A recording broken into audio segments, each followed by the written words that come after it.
Good evening. Welcome to Express News. Over the next 30 minutes, we take stock of all the big 100 stories of the day. I am Anil Thomas. Let's get started.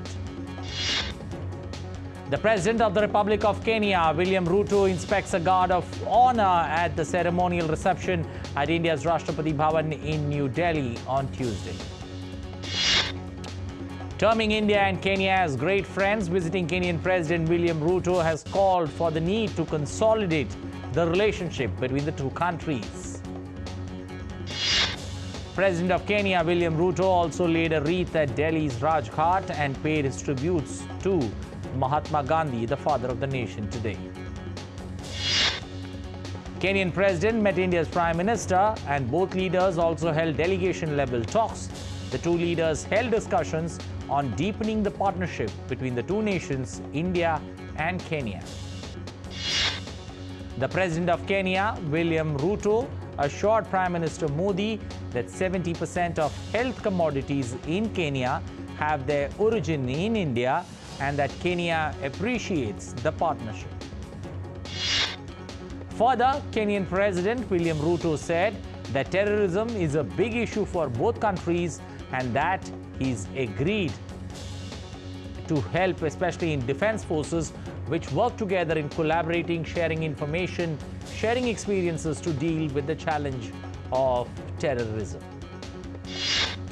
Indian Prime Minister Narendra Modi said that Africa has always been given a high priority position in India's foreign policy, adding that over the last decade or so, we have increased our cooperation with Africa in mission mode. Indian Prime Minister also announced that India will provide Kenya $250 million line of credit for modernizing agriculture. India and Kenya signed MOUs in the presence of India's Prime Minister and the President of Kenya, William Ruto. At the joint press statement with the President of Kenya, William Ruto, Prime Minister Modi said India and Kenya are countries that have a shared past and future.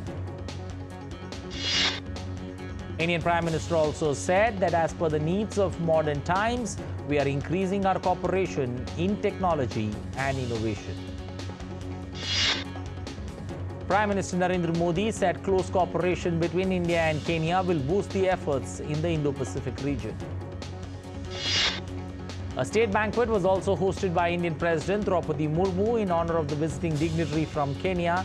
Kenyan President William Ruto also participated in a business and investment event in New Delhi. Cyclone Mikjon crossed India's southern state of Andhra Pradesh coast after making a landfall. The cyclone has now weakened into a cyclonic storm on Tuesday. Over 50 flights, 100 trains have been cancelled in India's southern state of Andhra Pradesh and neighbouring states.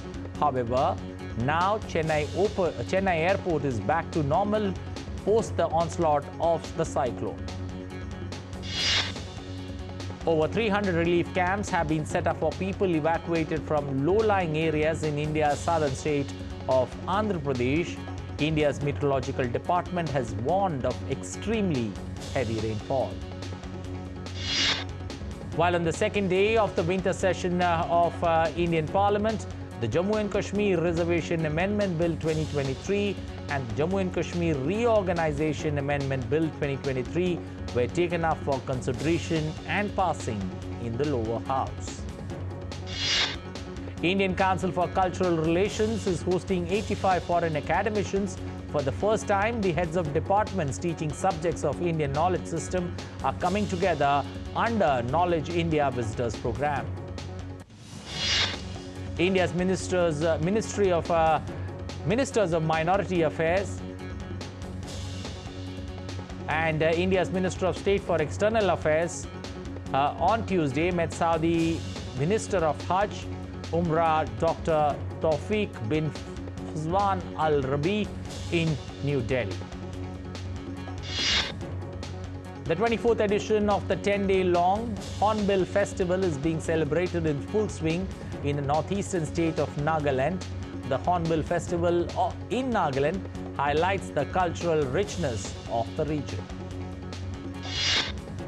At the Knowledge India conference today, a session highlighting the relevance of traditional Indian knowledge system was held in New Delhi.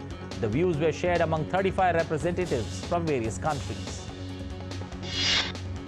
India's G20 Sherpa Amitabh Kant outlined India's digital process on Tuesday, emphasizing the success of digital public infrastructure in democratizing technology. The Viksit Bharat Sankalp Yatra has reached the northern India's region of Jammu, where it provided access to several public welfare programs run by the Indian government in both rural and urban areas to the residents. Indian stock markets hit record highs on Tuesday yet again. Sensex reached the 69,000 mark. Nifty closed at 21,000 levels. Sensex jumped 431 points to settle at a peak of 69,296.14. Nifty climbed 168.5 points to close at a new record level of 20,855.3 points. The Indian rupee settled flat at 83.38 against the US dollar. The US dollar regained some ground on Tuesday and hovered over a one-week high against a basket of currencies. It was up by 0.1%. The Russian ruble weakened to a three-week low against the dollar on Tuesday, hampered by relatively low foreign currency sales. The ruble lost 0.6% against the dollar. Germany's 10-year government bond yield dropped to its lowest in 6 months on Tuesday, and world shares paused around 4-month highs. Internet and telephone services were down in southern Gaza as Israel pressed on with its ground offensive to neutralize terror group Hamas. The Israeli army on Tuesday released footage showing various aerial attacks against terror group Hamas as Israeli forces pressed ahead with their air and ground bombardment of the Gaza Strip. Israeli airstrikes targeted Hezbollah launch sites, a military compound, and what the Israeli army referred to as a terror infrastructure, as shown in video footage which was released on Tuesday. While Israel held United Nations meeting on sexual and gender-based violence in October 7th Hamas attack, U.S. Senator from New York, Christine Gillibrand, said that the UN must hold Hamas accountable for the heinous crimes. The Russian and Ukrainian forces continued clashes against each other, claiming to target the other's military assets. The Russian Defense Ministry reported repelling Ukrainian attacks and hitting personnel, weapon depots, armored vehicles, and intercepting rockets and drones. At least 2 people were killed after Russian forces struck the southern Ukrainian city of Kherson, and a presidential advisor said this on Tuesday. The Ukrainian armed forces engaged in fierce battles, attacking Russian missile systems and successfully intercepting a missile and multiple drones. Former President of the United States, Donald Trump, becomes a frontrunner for the Republican presidential nominations. Speaking at 2 events in Iowa, Trump sought to counter growing concern among Democrats and Republicans. Britain announced stricter visa measures to slash the number of migrants arriving by legal routes amid pressure on Prime Minister Rishi Sunak to tackle record net migration figures. Oil output cuts agreed by the OPEC Plus group to take time to kick in.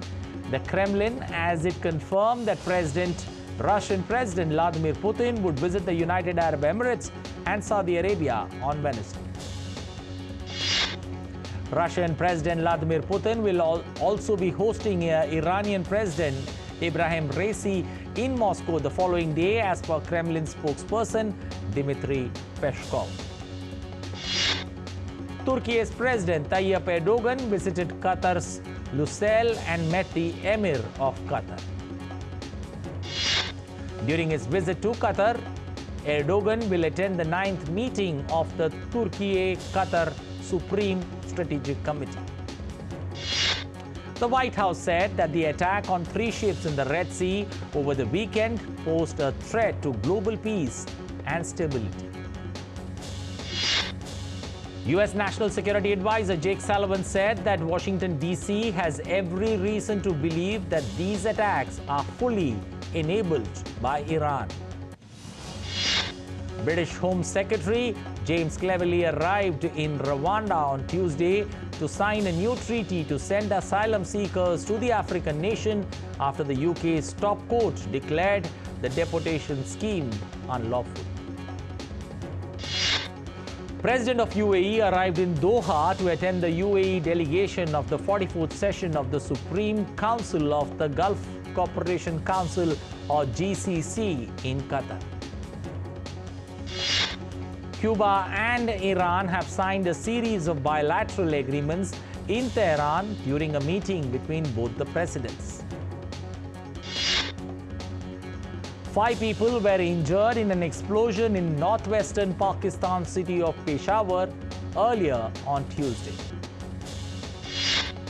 A bus lost control and crashed into a tree in Thailand. It killed 14 passengers and injured more than 20 on Tuesday. The accident took place in the country's western province of Thailand. The officials said that investigation on the cause of the accident continued. The families of victims of the deadly attack on a gold mine in Peru are demanding justice on the loss or for the loss of 14 miners. Peruvian Interior Minister said that authorities are creating a sustained police action plan to combat illegal mining and to help maintain peace in the area. An American woman died after a shark attacked her while paddle boarding in the Bahamas. At least 2 other shark attacks have been reported recently. Microsoft co-founder Bill Gates on Tuesday praised discussions on innovations and in helping countries adapt to climate change-related issues at the COP28 conference.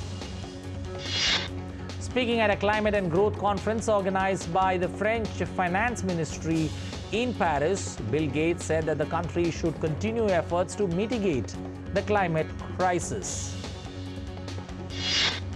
The COP28 Finance Day witnessed a landmark breakthrough in international financial architecture with major commitments to introduce innovative mechanisms supporting climate change. The International Trade Center at COP28 on Tuesday addressed critical issues concerning small businesses and climate action at COP28 in Dubai. During the COP28 meeting, COP28 President Dr. Sultan Al Jaber stressed the importance of including the developing world in the climate solutions. In the latest, more than 10 people, including a child, were killed in the flooding ahead of the cyclone making a landfall in the Indian southern states. Severe snowfall exceeding 11.8 inches have covered parts of northern England's Cumbria in snow and ice, leading to widespread power outages and stranding at least 200 vehicles. At least 56 flood warnings have been put in place across England as snow gives way to heavy rain. Rain services have been affected in the region. Death toll from floods in northern Tanzania followed torrential rains this weekend, and it has risen to 63, while the number of those injured stands at 116. Snow, frost and icy conditions in parts of Germany have caused extended transport delays and cancellations, with operations being heavily restricted. Tram services in German state Bavaria have been halted on all routes as tracks have been covered under a thick layer of snow. Temperatures in Russia's Siberia dropped to minus 58 degrees Celsius on Tuesday, covering the Yakut city in freezing clouds and fog. The death toll from Indonesia's Marapi volcano eruption jumped to 22 on Tuesday as more rescuers found more climbers who had perished near the crater. About 200 rescuers will resume search operations on Wednesday for one further missing climber in Indonesia after the Marapi volcano in West Sumatra erupted on Sunday. A report by the World Meteorological Organization says that in the past decade, 2011 to 2020, is the warmest ever and will continue on in the current decade, resulting in extreme weather patterns. The Indian Space Research Organization, that's ISRO, has successfully brought the propulsion module of Chandrayaan-3 to the Earth's orbit, which was initially intended for lunar operations. Taiwan's Foxconn and Pegatron have halted Apple iPhone productions as their facilities near India's Chennai was affected due to rains brought by the cyclone. Scientists aboard the RSS Sir David Attenborough research ship have collected samples of seawater around the 823A mega iceberg, the world's largest iceberg in the world. The largest postal service in the US, United States Postal Service, has added 100 new employees and installed new technology in preparation of the increased volumes of package received during the holiday season. Christmas season kicked off in Europe's Croatia and Slovenia, with people participating in various outdoor activities, including skating and enjoying Christmas food stands and festivals. Residents dressed as devils playfully taunted local children before St. Nicholas greeted them with sweets in a unique tradition in the Czech village of Lideco. Crowds packed Chile's capital, Santiago, for a Christmas parade marking 100 years of the Walt Disney Company. Argentinian prosecutor and horse rescuer Lorena Melitoni has set up 50 acres of horse sanctuary in the capital, Buenos Aires, for mistreated and injured horses to enjoy another chance of life. Two-time water sport wake skating world champion Brian Grubb combined wake skating and base jumping to descend 77 stories from a hotel pool to the beach in a daring stunt in Dubai. Denmark's 83-year-old monarch Queen Margrethe gave a royal touch with her designs and costumes for the set of a ballet performance of the classy fairy tale, The Snow White, at Copenhagen's Tivoli. The third 29th Kolkata International Film Festival commenced today in the eastern city of Kolkata. The festival will continue till December 12th. Indian actor Salman Khan arrived in the eastern part of the city of Kolkata for the inauguration of the Kolkata International Film Festival. Bollywood superstar Shah Rukh Khan has unveiled the official trailer of the upcoming comedy drama Dunki. The film will release in cinemas on December 21st. Trailer for Hindi comedy film Mast Mein Rehna Kya, starring Jackie Shroff and Neena Gupta, has been released. The film will release on OTT platforms Amazon Prime on December 8th. Warner Brothers Pictures have released the first trailer of its upcoming Monsterverse team movie Godzilla and Kong, the New Emperor. The film is set to release in April next year. Korean pop girl groups Blackpink's 2019 song Kill the Love has hit 1.9 billion views on YouTube, making it the first K-pop act in history to hit the record with 2 music videos. American actor and director George Clooney hit the red carpet for the premiere of his new sports drama directorial The Boys in the Boot in London. The film will release in cinemas on Christmas Day, 25th of December. Stars of veteran filmmaker Michael Mann's official latest film Ferrari hit the red carpet for the premiere of the film in London. The film will hit the theatres on the 14th of December. Top models, designers and celebrity guests gather to honor industry leaders and young creative talent at the annual Fashion Awards at London's Royal Albert Hall on Monday. Celebrations from the film and music industry graced the Academy Museum Gala in Los Angeles in the United States. The annual fundraiser events raised funds to support museum ambitions and also for education incentives in service of the general public.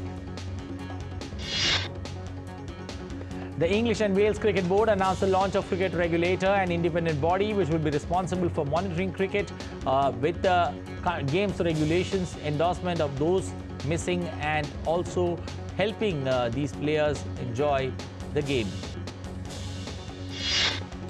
Bangladesh will take on New Zealand in the second and final test match from Wednesday in Dhaka. South Africa have named their squad for the multi-format home series against India beginning from the 10th of December. Sri Lankan cricket filed a complaint against the former sports minister Roshan Ranasinghe over an alleged misuse of funds released by the body for development of other sports. Two-time champion India defeated Republic of Korea 4-2 in the tournament opener in Kuala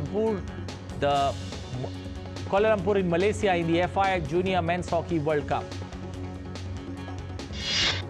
Tokyo Paralympics silver medalist Bhavina Patel hailed the Indian government's decision to organize the first ever Khelo India Para Games in New Delhi from the 10th to the 17th of this month. Rafael Nadal, the former #1, is gearing up for a comeback after a hip surgery.